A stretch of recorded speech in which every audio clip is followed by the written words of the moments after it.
ಒಬ್ಬ ರಾಯಪ್ಪ ಹೋದ್ರೆ ಏನಾಯ್ತು, ಮನೆ ಮನೆಗೆ ರಾಯಪ್ಪ ಹುಟ್ಟಿ ಹಗಲಲ್ಲ ನೀವು ರಾತ್ರಿ ಗಂಟೆ ಕಟ್ಟು ಎಳೆ ಬರ್ತೈತೆ ಅಂತ ಹೇಳಿ ಗಲ್ಲಿಗೇರಿ ಅನ್ನ ರಾಯಣ್ಣ. ಸಾಮಾನ್ಯ ಅಲ್ಲ, ನೀವು ಹಗಲಲ್ರೋ ಗಬರುಗಳ್ರ, ರಾತ್ರಿ ಗಂಟೆ ಕಟ್ಕೊಂಡು ಹೋಗೋದು ಬರ್ತೈತಿ. ಒಬ್ಬ ರಾಯಣ್ಣ ಕಳಿಸೇರಿ ದೊಡ್ಡ ಮಾದಿನತ್ತ ದೊಡ್ಡ ಹೆಮ್ಮೆ ಪಡ್ಬೇಡ್ರಿ. ಒಬ್ಬ ರಾಯಣ್ಣ ಹೋದ್ರೆ ಏನಾಯ್ತು, ಮನೆ ಮನೆಗೆ ರಾಯಣ್ಣ ಹುಟ್ಟಿ ಬರ್ತಾನಂತೆ ಹೇಳಿ ಗಲ್ಲಿಗೇರಿನ ಹಾಲು ಮತದ ಹಮ್ಮೀರ ಸ್ವೀರ ಸಂಗೊಳ್ಳಿ ರಾಯಣ್ಣ. ನಿಮ್ಮಲ್ಲಿ ಇಬ್ರು ಅಲ್ಲಿ ವಿನಂತಿ ಅದ, ಯಾರು ಹಾಡ್ತೀರಿ ದೈವದ ಅಪೇಕ್ಷೆ ಐತಿ, ಸಂಗೊಳ್ಳಿ ರಾಯಣ್ಣ ಹಾಡ ನೀವು ಚಾಲೂ ಮಾಡಬೇಕು, ಊದಿನ ಕಡ್ಡಿ ಅಥವಾ ಆರತಿಗೆ ಹೊರಗೆ ಬರಬೇಕು. ಅಲ್ಲಿ ತನ ನಿಮಗೆ ಬಿಡುವೆ ಇಲ್ಲ. ಎಷ್ಟೇ ದೂರದ ಪ್ರೀತಿ ಯಾರ ಮನಿದು, ವಾತ್ಸಲ್ಯ ಯಾರ ಮನಿದು. ಕರಜ್ಗಿ ಪ್ರಕಾಶ್ ಬಂದು ದೈವೇ ನನ್ನ ತಾಯಿ ತಂದೆ ಅಂತ ನೀವಂದಿರಿ, ನನ್ನ ಮಗ ಅತ್ತೆ ದೈವ ಸ್ವೀಕಾರ ಮಾಡ್ಯದ. ದೂರ ಐತ್ರಿ, ಕಬ್ಬು ಹೊಂಟಾವ, ಗಾಡಿ ಅಟಕಾಶವ, ಕಾರ್ಖಾನೆ ಚಾಲೂ ಐತಿ. ಇಲ್ಲಿ ತಾಯಿ ತಂದೆ ಮುಂದೆ ನಾನು ಹೇಳುದಿಲ್ಲ, ನೀನು ಹೇಳುದಿಲ್ಲ. ನಾನು ಇವತ್ತು ಹಗಲ ಕಾರ್ಯಕ್ರಮ ಎಡ್ಡ ಬಿಡದೆ ಕಾರ್ಯಕ್ರಮದಾಗದೇವು. ಖರೆ ಯಾರು ಬಿಡೋರು ನಮಗ? ಹಗಲ ಕಾರ್ಯಕ್ರಮಕ್ಕೆ ಅಡಿ ಹೊಡಿ ಕೊಡೋರ್ದಿವ್, ಸಂಜೆಗೆ ಹಡಗಿನಾಳ ಕೊಡೋರ್ದಿವ್, ನಾಳೆ ಬಸ್ತವಾಡ ಕೊಡೋರ್ದಿವ್. ಬಿಡೋರು ಯಾರ್ರಿ? ತಾಯಿ ತಂದೆ ಅಂದೇವು ಅಂದ್ರೆ ತಾಯಿ ತಂದೆಗೆ ಮೋಸ ಮಾಡೋದಿಲ್ಲ, ಮೋಸ ಮಾಡಕ್ಕೂ ಬರೋದಿಲ್ಲ. ನೀವು 5 ನುಡಿರಿ ಹಾಕದ್, ಯಾಕಂದ್ರ ಸಾಮಾನ್ಯ ರಾಯಪ್ಪಲ್ಲ, ಬೀಜಗತ್ತಿ ಚೆನ್ನಬಸ್ಸು ಜೀವದ ಗೆಳೆಯ ರಾಯಪ್ಪ. ಭಾಳ ಮಂದಿ ರಾಯಪ್ಪನ ಕೂಡ ಪ್ರಾಣ ಕೊಟ್ಟಾರ. ಅಷ್ಟೆಲ್ಲ ದೊಡ್ಡ ಕತ್ತಿ ಹೇಳೋದು ಬೇಡ. ಭಾಳ ಚಲೋ ವಿಷಯಗಳನ್ನು ಮತ್ತೆ ಎಲ್ಲರೇ ಕೂಡುತ್ತಾ ಬಂದೇವ್ರಿ, ಚರ್ಚೆ ಮಾಡುತ್ತಾ. ಸಾಮಾನ್ಯ ಅಲ್ರಿ ಪ್ರಕಾಶನ, ಎಷ್ಟು ಕಲ್ತೀವಂದ್ರೆ ಇನ್ನೂ ಕಡಿಮೆ ಅದ. ಇಟ್ಟೂರಯ್ಯ ಬೀರಸಿದ್ದೇಶ್ವರ ಅಂತ ಕರೆದ್ರು ಪಟ್ಟಣ ಕಡೊಳಗೆ. ಅವನು ಮಂದಿರ ಕಟ್ಟಿ ಬಹುತ್ ಕಾರ್ಯ ಮಾಡ್ಬೇಕಂತ ಮಾಳಿಂಗರಾಯ ಅಂತ ಭಂಡಾರ ಭಟ್ಟು ಕೊಟ್ಟಾರ. ಅವ್ರು ನೆನಪಿಟ್ಕೋಬೇಕ್ರೆ ವಿಷಯ, ಸಾಮಾನ್ಯ ವಿಷಯ ಅಲ್ಲ.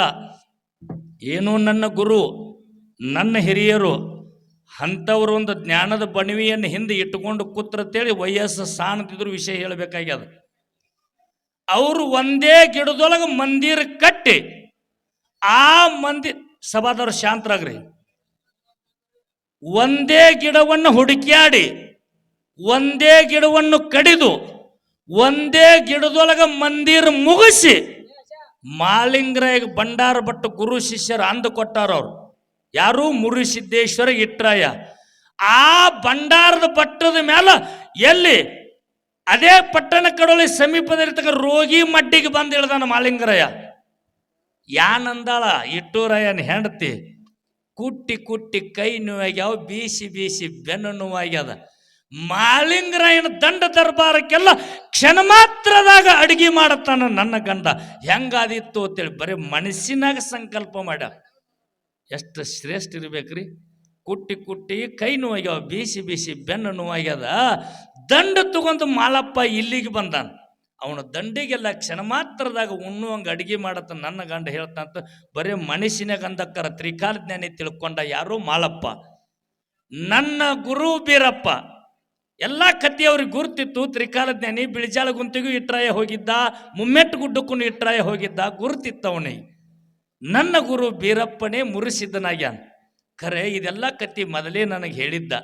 ನಾನು ಬಂದು ಇನ್ನೊಬ್ಬರಿಗೆ ತೊಂದರೆ ಕೊಟ್ಟಂಗೆ ಆಯ್ತಲ್ಲ ಅಂತ ತನ್ನ ದಂಡ ಕರ್ಕೊಂಡು ರೋಗಿ ಮಡ್ಡಿಂದ ಹೊಳೆ ಹೊಂಟ. ಯಾರು? ಮುತ್ಯ ಮಾಳಿಂಗರಾಯ. ರೋಗಿ ಮಡ್ಡಿಂದ ದಂಡ ಕರ್ಕೊಂಡು ಹೊಳೆ ಹೊಂಟಕರೆ ಇಟ್ರಾಯ ಹೋಗಿ ಕೇಳ್ತಾನೆ, ಬಾಂದ್ಯಾಕ ಹೊಂಟ್ಯಾಕ? ನಾ ಭಂಡಾರ ಬಟ್ಟು ಕೊಟ್ಟಿದ್ದೇನೆ ನಿನಗೆ, ಹಗರದ ತಿಳ್ಕೊಂಡೆವು ಮಾಳಪ್ಪ ಅಂದ.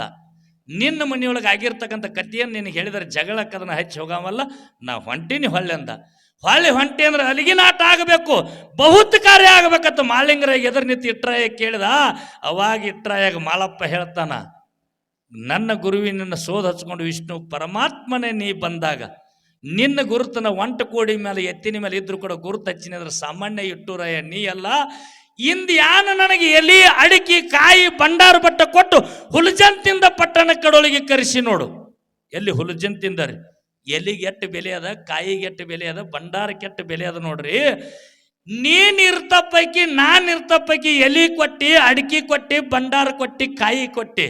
ಎಲಿ ಅಡಿಕೆ ಕಾಯಿ ಭಂಡಾರ ಬಂದೈತೆ ಅಂತೇಳಿ ಅಲ್ಲಿಂದ ನಾ ಹುಲಜಂತಿಂದ ಇಲ್ಲಿಗೆ ಅಲ್ಲಿಗೆ ನಾಟಕ ಬಂದು ಹೊಳಿ ಹೊಂಟೀನಿ ಅಂದ್ರ ಪಾರೊಂದು ಪೋರಿ ಇರುವವರೆಗೆ ನೆಲವಂದ ಗಂಗೆ ಹರಿವರೆಗೆ ಸೂರ್ಯ ಚಂದ್ರರು ಹುಟ್ಟಿ ಮುಳುಗುವವರೆಗೆ ಮುತ್ಯ ಮಾಳಿಂಗನ ಪರಾವತಾರಿಯಾಗಿರ್ತಕ್ಕಂಥ ಪರಂಡಿ ನಾಡಂದ್ರೆ ಸೊಲ್ಲಾಪುರ ಜಿಲ್ಲೆ ಮಾನಗಾಂವ ತಾಲೂಕಿನ ಅಂಜನಗಾಂವದಿಂದ ಹೊಟ್ಟೆ ಭಂಡಾರ ಕೊಡುವುದಿಲ್ಲ. ಪ್ರತಿ ವರ್ಷಕ್ಕೆ ಜೋಕ್ಯಾನ ಹುಣ್ಣಿಗೆ ಕರಿ ಕಟ್ಟುವುದು, ಮುಂದೆ ಒಂದು ಹುಣ್ಣಿಗೆ ಜಾತ್ರೆ ಮಾಡಿ ಕರಿ ಹಿಡಿದು ಸೀಗಿ ಹುಣ್ಣಿಗೆ 1 ತಿಂಗಳು ನೋಡ್ರಿ ಸಮಯ. ಜೋಕ್ಯಾನ ಹುಣ್ಣಿಗೆ ಕರಿ ಕಟ್ಟಿಲಿ ನೀವು ಸಾಮಗ್ರಿ ತಯಾರು ಮಾಡಿದಿರಿ ಅಂದ್ರ ಪ್ರತಿ ವರ್ಷ ಎಲೆ ಕೊಡಂಗಿಲ್ಲ, ಕಾಯಿ ಕೊಡಂಗಿಲ್ಲ, ಭಂಡಾರ ಕೊಡಂಗಿಲ್ಲ. ಭೂಮಿ ಆಕಾಶ ಇರುವವರೆಗೆ ನೆಲವಂದ ಗಂಗೆ ಹರಿವರೆಗೆ ಸೂರ್ಯ ಚಂದ್ರಮ್ಮ ಹುಟ್ಟಿ ಮುಳುಗುವವರೆಗೆ ಎಷ್ಟು ವರ್ಷ ನಿನ್ನ ಜಾತ್ರೆ ಕೈತ ಅಷ್ಟು ವರ್ಷ ಬಾಗಲಿಗೆ ಬಾರಿ ಮುಳ್ಳು ಹಚ್ಚಿ ಬಂದು ಅಲ್ಲಿಗೆ ನಾಟ ಆಡ್ತೀನಿ ಅಂದ ಮಾಳಪ್ಪ ಮಾತು ಕೊಟ್ಟ. ಇಂದೂ ಹಂಗೆ ಬರ್ತಾರ್ರಿ. ಪರಂಡಿಯವರು ನಡ್ಕೋತ ಬರ್ತಾರತ್ತರಿ ಬಂಧುಗಳೇ. ಪರಂಡಿಯವರು ಸೊಲ್ಲಾಪುರ ಜಿಲ್ಲಾದಿಂದ ಅಂಜನಗಾಂವದಿಂದ ಒಂದು ದೀಪ ಹಚ್ಚಿಟ್ಟು ಬಾಗಿಲಿಗೆ ಮುಳ್ಳು ಹಚ್ಚಿ, ನಾ ಆನಂದ ಎಲ್ಲಿ ತನ ಇರ್ತೀನಿ ಅಲ್ಲಿ ತನ ಜ್ಯೋತಿ ಮೇಲೆ ತಿಳ್ಕೊಬೇಕು. ನೀವು ಮನ್ಯಾನವ್ರು ಎಲ್ಲರೂ ಮನೆಯೊಳಗೆ ದೀಪ ಹತ್ತೈತಪ್ಪ ಅಂತಾರೆ, ಎಲ್ಲೂ ನನಗೆ ಧಕ್ಕೆ ಹತ್ತಿಲ್ಲ, ದೀಪ ಕಂದಾಯ್ತ, ನನ್ನ ಕಷ್ಟ ನಡೆದೈತೆ ತಿಳ್ಕೊಬೇಕತ್ತೆ ತಿಂಗಳಾನುವತಿ ಪಾದಯಾತ್ರೆ ಮುಖಾಂತರ ಬಂದು ನಮ್ಮಪ್ಪಗ ಹೆಗಡೆಯರು ಕೂಡ್ಕೊಂಡು ಹಾಲು ಬಿಂದಿಗೆಯನ್ನು ತುಂಬಿ ಪಟ್ಟಣ ಕಡೋಳಿಗೆ ಯಾವ ಜೋಕ್ಯಾನ ಹುಣ್ಣಿಗೆ ಕರಿ ಕಟ್ತಾರ, ಸೀಗಿ ಹುಣ್ಣಿಗೆ ಹಗಲು ಬಾರಕ್ಕ ಮಿರ್ಗಾ ನಕ್ಷತ್ರದ ಮೇಲೆ ನಮ್ಮಪ್ಪ ಪರಮಾತ್ಮನ ಪರಾವತಾರಿಯಾಗಿರ್ತಕ್ಕಂಥ ಪರಂಡಿಯವರು ಅಲ್ಲಿಗೆ ನಾಟ ಮಾಡ್ತಾರೆ ಬಂಧುಗಳೇ. ಪರಂಡಿಯವರು ಅಲ್ಲಿಗೆ ನಾಟ ಮಾಡ್ತಾರೆ. ಹೊಳ್ಳಿ ಭಂಡಾರ ಕೊಡಂಗಿಲ್ಲ. ಒತ್ತು ಕೊಟ್ಟು ಹನುಮಂತ ಮಾಸ್ತರ್ ನೀನೇ ಬರ್ಬೇಕಾದ್ರೆ 10 ಸಲ ಫೋನ್ ಹಚ್ಬೇಕು ನನಗೆ. ಇಟ್ಟು ಸೊಕ್ಕ ನಮ್ಮಲ್ಲಿ ತುಂಬಿ ಅದು ಮಾಳಪ್ಪಿದ್ದಾಗ ಮಾತು ಕೊಟ್ಟವನು. ಯಾರು ಬೇಕಾದವ್ರು ಕೇಳಿ ನೋಡ್ರಿ ನೀವು. ಪಟ್ಟಣ ಕಡೋಳಿ ಭಂಡಾರ ಪ್ರತಿ ವರ್ಷ ಹುಲಿ ಜಯಂತಿಗೆ ಹೋಗೋದಿಲ್ಲ, ಪ್ರತಿ ವರ್ಷ ಪರಂಡಿ ನಾಡಕ್ಕೂ ಹೋಗೋದಿಲ್ಲ. ಕರೆ ಹೆಂಗೆ ಅವ್ರವ್ರ ಮನೆತನದ ಪದ್ಧತಿ ಇನ್ನೂವರೆಗೆ ಪದ್ಧತಿ ಉಳ್ದಾವ.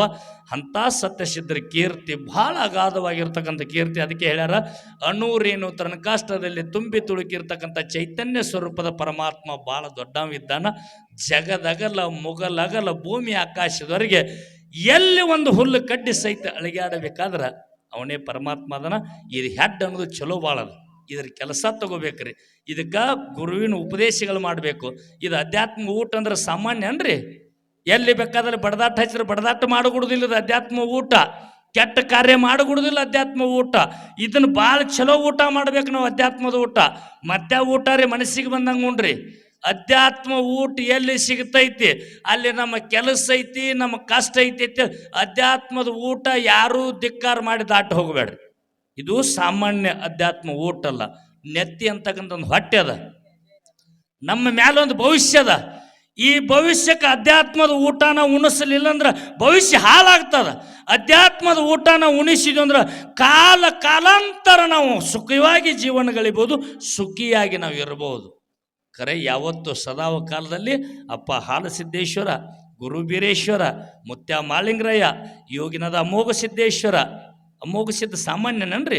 7 ಅವತಾರದೊಳಗ ಗಣ ಋಷಿಯಾದ, ಅಂಬ ಋಷಿಯಾದ, ಅಡಿಕೇಶ ಋಷಿಯಾದ, ಯೋಗಿ ಋಷಿಯಾದ, ರೋಮೇಶ ಋಷಿಯಾದ, ಓಂ ಋಷಿಯಾದ. ಹಿಂಗೆ ಅವತಾರಗಳಲ್ಲಿ ಧಾರಣ ಮಾಡಿದ. ಎಷ್ಟು ಹಾಲು ಮತ ಶ್ರೇಷ್ಠ ಇರಬೇಕು. ಇದೇ ಪುಣ್ಯ ಭೂಮಿಗೆ ಬಂದ ನನ್ನ ಪದ್ಮಗೊಂಡನ ವಂಶದೊಳಗೆ ಹುಟ್ಟಿ ಬಂದಿರತಕ್ಕಂಥ ಹಾಲು ಮತ ಸ್ವೀಕಾರ ಮಾಡ್ಕೊಂಡು ಪದ್ಮಗೊಂಡನ ಮಗಳಿಗೆ ಲಗ್ನ ಮಾಡ್ಕೊಂಡಾನಿಲ್ರಿ ಪದ್ಮಾವತಿಗೆ. ನಾ ಇದೇ ಮತದ ಮತ್ತು ಕೈಲಾಸ ಬಿಟ್ಟು ಮರ್ತೆ ಲೋಕಕ್ಕೆ ಬಂದು ಅಮೋಘ ಸಿದ್ಧನ ಮತ ಯಾರಿಗಾರಿ ಗುರ್ತದ?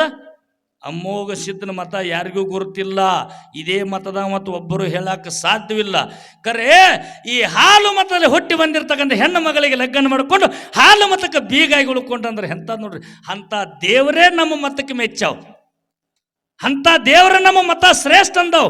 ಅದಕ್ಕೆ ಮೌನೇಶ್ವರ ಹೇಳ್ತಾರೆ, ಹಾಲು ಮತದಲ್ಲಿ ಹುಟ್ಟಿದರೆ ಹಿರಿಯವ ನಾನಾಗತ್ತಿದ್ದೆ, ಗರವಿ ಪಂಚಾಳರಲ್ಲಿ ಹುಟ್ಟಿ ಕಿರಿಯವ ನಾನದಿತ್ತು. ನಾನು ಹೇಳೋದಲ್ಲ, ಇಂತನೇ ಮೌನೇಶ್ವರರು ಹೇಳ್ತಾರೆ ಇಂಥ ಮಾತ. ಪವಿತ್ರವಾಗಿರ್ತಕ್ಕಂಥ ಹಾಲು ಮತ, ಪವಿತ್ರವಾಗಿರ್ತಕ್ಕಂಥ ಭಂಡಾರ, ಪವಿತ್ರವಾಗಿರ್ತಕ್ಕಂಥ ಕಂಬಳಿ, ಪವಿತ್ರವಾಗಿರ್ತಕ್ಕಂಥ ವಡ್ಡಿ ಒಳಗೆ ಶಿವನ ಶಿವಸ್ಥಾನ. ಇನ್ನಷ್ಟು ಮಾಡ್ರಿ ಅಂತ ಹಿರಿಯರು ಹೇಳಕತ್ತಾರ. ಪ್ರಕಾಶನ್ನ ನೀವು ಇನ್ನೊಂದು ಕ್ಯಾಲಿ ಹಾಡ್ರಿ. ಎಲ್ಲರೂ ಪ್ರಕಾಶನ್ನ ಹಾಡ್ತಾರ, ಪ್ರೇಮದಿಂದ ಕೇಳ್ರಿ. ಎಡೆ ನುಡಿ ಬರಲಿ. ಕರೆ ಸಂಗೊಳ್ಳಿ ರಾಯಪ್ಪನ ಹಾಡೇ ಹಾಡ್ಬೇಕಾ, ದೈವ ಕೇಳಬೇಕು. ಒಬ್ಬರು ಅಳಿಗಾಡಿಲ್ಲ, ಅವರು ಹಾಡಿಸುತ್ತನ ಬಿಟ್ಟವರು ಅಲ್ಲ. ಮತ್ತು ನೀವು ಏನಾರೇ ಮಾಡಿ ಇಲ್ಲಿ ಕುಂಚಿತ ನಾವು ತೆಗೆದೇವಪ್ಪ ಅಂತಂದ್ರೆ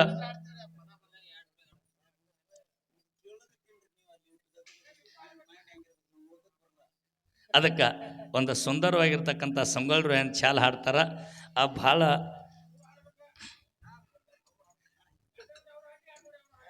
ಇರ್ಲಿ, ನಾವು ಮಾನ್ಯತೆ ಕೊಡ್ಬೇಕಾಗ್ತದ.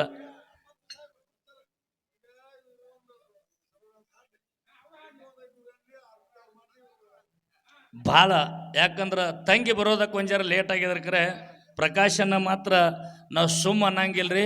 ಭಾಳ ದೂರ ದಾರಿ. ಕನ್ನಡ ನಾಡ ಕಲಬುರಗಿ ಜಿಲ್ಲಾ ಅಫಜಲ್ಪುರ ತಾಲೂಕು ಅಂದ್ರೆ ಸಾಮಾನ್ಯ ದೂರ ಇಲ್ಲ, ಭಾಳ ದೂರದ. ಅವರು ನಮ್ಮನ್ನ ನೆನಪಿನಲ್ಲಿ ಇಟ್ಕೊಂಡು ಹೋಗ್ಬೇಕು. ಅವ್ರು ಹಾದ್ಯಾಗ ಉಂಡು ಹೋದ್ರು ಮನೆಗೆ ಹೋಗೋದಿಲ್ಲ, ಅಷ್ಟು ದೂರ ದಾರಿ ಅದ. ಒಂದು 5 ನುಡಿ ಒಬ್ರು ಹಾಡಿದ್ರು ನೋಡ್ರಿ, ಅವ್ವನ ಕೂಡ ಉಂಡ್ರು ಅದೇ ಊಟ, ಅಪ್ಪನ ಕೂಡ ಉಂಡ್ರು ಅದೇ ಊಟ. ಊಟದಲ್ಲಿ ಏನು ವ್ಯತ್ಯಾಸ ಅದ ಇಟ್ಟೇ ತಿಳ್ಕೊಳ್ಳೋದು, ಮಾತಿಗೆ ತಿಳ್ಕೊಳ್ಳೋದು. ಹಿರಿಯರು ಹೇಳಿದ್ರು ಅವ್ವನ ಕೂಡ ಉಂಡ್ರೆ ಏನು ಬೇರೆ ಅಲ್ಲ, ಅಪ್ಪನ ಕೂಡ ಉಂಡ್ರೆ ಬೇರೆ ಅಲ್ಲ. ಅವ್ವನ ಕೂಡ ಉಂಡ್ರೆ ತಂಗಳು ಸಿಗ್ತೈತಿ, ಅಪ್ಪನ ಕೂಡ ಉಂಡ್ರೆ ಬಿಸಿದು ಸಿಗ್ತೈತಿ. ಇಟ್ಟೇ ರೀ ಊಟ ಒಂದೇ. ಅವ್ವ ಯಾಕಂದ್ರೆ ಉಳ್ದಿದ್ದು ಬೆಳೆದಿದ್ದು ಉಂಡು ಮಕ್ಕಳಕ್ಕೆ ಅವ್ವ. ಎಲ್ಲ ಮನೆ ಹಿರಿಯರು ಉಂಡ ಮ್ಯಾಲ್ತು ಉಳ್ದಿದ್ದು ಉಣ್ಣಕ್ಕೆ ಅವ್ವ. ಮೊದಲು ಗಂಡನೇ ಉಣ್ಲಿ ಅಂತೇಳಿ ಅಡಿಗೆ ತಯಾರು ಮಾಡಕ್ಕೆ ಅವ್ವ. ಅದಕ್ಕೆ ಅಪ್ಪನ ಕೂಡ ಉಂಡ್ರಿ ಅಂದ್ರೆ ಅಷ್ಟು ಬಿಸಿದು ಸಿಗ್ತೈತಿ. ಅವ್ವನ ಕೂಡ ಉಣ್ಣಾಕ್ ಕೂತ್ರಿ ಅಂದ್ರೆ ಒಂದು ಸ್ವಲ್ಪ ತಂಗಳು ಸಿಗ್ತೈತಿ. ಊಟ ಅನ್ನೋದು ಒಂದೇ ಅದ. ಆ ತಂಗಿ ಹಾಡಿದ್ರು ನಮ್ಮಕ್ಕೇನೆ, ಅಣ್ಣ ಹಾಡಿದ್ರು ನಮ್ಮವನೇ, ಎಲ್ಲ ನಮ್ಮವ್ರು ಇದಾರೆ. ಅವನೇ ಸಂಗೊಳ್ಳಿ ರ್ಯಾಪ್ನ 5 ನುಡಿ ಚಾಲ್ ಹಾಡ್ತಾರ. ಮತ್ತೆ ನಾವು ನೀವುಗಳೆಲ್ಲರೂ ದಿನನಿತ್ಯ ಇರೋದೈತಿ, ಕೇಳೋದೈತಿ, ಹೇಳೋದೈತಿ, ತಿಳಿದಷ್ಟ ಚರ್ಚೆ ಮಾಡ್ತೋಗೋದೈತಿ. ಭಾಳ ಲೇಟ್ ಆಯ್ತು. ಅವ್ರು ಬಂದದ್ ಲೆಕ್ಕ ನೋಡ್ರಿ, ಬಿಡಬೇಕಿತ್ತು. ಕರೆ ಯಾಕೋ ನಮ್ಮ ತಂಗಿ ಹಂಗೆ ಹಾದಾಡ್ಲಿಲ್ಲ. ನಾವು ಕಾದ ಹಿಡಿಸ್ಬೇಕಂತ ಚಲೋ ಕೂಡಿಸಿದೆವು ಟಗರ್ ಮರಿಗಳು. ಕರೆ ಯಾಕೋ ಒಂದು ಸ್ವಲ್ಪ ಹಾದಾಡ್ಲಿಲ್ಲ ಅಂತೇಳಿ ನಾ ಈಗ ಬೆಳಗಿನ ಜಾವಕ್ಕೆ ಒಂದು 10-15 ನಿಮಿಷ ಮಾತಾಡ್ಬೇಕಾಯ್ತು ಬಂಧುಗಳೇ. ಇರಲಿ, ಏನೋ ಹೆಚ್ಚು ಕಡಿಮೆ ಆಗಿದ್ರು ಕೂಡ ನಾವು ಆಡ ಕುರಿ ದನ ಮೇಯಿಸ್ತೇವು. ಆ ಗಿಡದ ಬಡ್ಡ್ಯಾಗ ಹೋಗಿ ಹೋಗಿ ಜಾಲಿಕಾಯಿ ತಿತ್ತಾವ, ಆಡ ಕುರಿನೂ ತಿತ್ತಾವ. ಆ ಅವಸರದೊಳಗೆ ಎಲ್ಲ ಹೊಟ್ಟೆ ಒಳಗೆ ತಗೋತಾವ. ಕರೆ ಹಕ್ಕೆಕಂದ್ರೆ ದಡ್ಡಿಗೆ ಬರ್ತಾವ. ಬಂದ ಕೆಟ್ಟದ ಬೀಜ ಹೊರಗೆ ಹೋಗಿತ್ತಾವು, ಒಳ್ಳೇದು ಬೇಕಾಗಿರ್ತಕ್ಕಂಥ ಪದಾರ್ಥ ಸ್ವೀಕಾರ ಮಾಡ್ಕೊತಾವು. ಹಂಗೆ ಏನಾದರೂ ಹನುಮಂತ ಮಾಸ್ತರ್ನಿಂದ ಹೆಚ್ಚು ಕಡಿಮೆ ಆಗಿದ್ರು ಕೂಡ ಸ್ವತಃ ನಮ್ಮ ಮಗ ಅಟ್ಟೆ ಅಲ್ಲ, ನಮ್ಮ ರಾಯಬಾಗೂರಿನ ಮೊಮ್ಮಗ ಅನ್ರಿ. ಬಾಯಲ್ಲಿ ಹೇಳ್ಬೇಡ್ರಿ, 2 ಹೊಡೆದು ಹೇಳ್ರಿ. ಏನಾದರೂ ಹೆಚ್ಚು ಕಡಿಮೆ ಆಗಿದ್ರು ಕೂಡ ದಕ್ಕಿಸಿಕೊಂಡು ಅಣ್ಣಾರೆ ಒಂದು 2 ನುಡಿ ಚಾಲ್ ಹಾಡ್ತಾರ. ಕಲ್ಮೇಶನ ಅಷ್ಟೊತ್ತಿಗೆ ಊದಿನ ಕಡ್ಡಿ ತಯಾರು ಮಾಡ್ರಿ, ಬಿಡುವು ಮಾಡಿ ಕೊಟ್ಟು ಊದಿನ ಕಡ್ಡಿ ಆಯ್ತು, ಅವ್ರು ಎಲೆ ಅಡಿಕೆ ಆಯ್ತು, ಅವ್ರು ಕೊಡ್ತಕ್ಕಂಥ ಕಾಣಿಕೆ ಆಯ್ತು, ಬೇಗ ಕೊಟ್ಟು ಪಾಪ ಅವ್ರಿಗೆ ಸ್ವಾಗತದಿಂದ ಕಳಿಸೋನು. ನಾಷ್ಟಕ್ಕೆ ಮಾಡಿಸಿದ್ರಂದ್ರು ಬೇಗ ಎಲ್ಲ ತಯಾರು ಮಾಡಿಬಿಡ್ರಿ.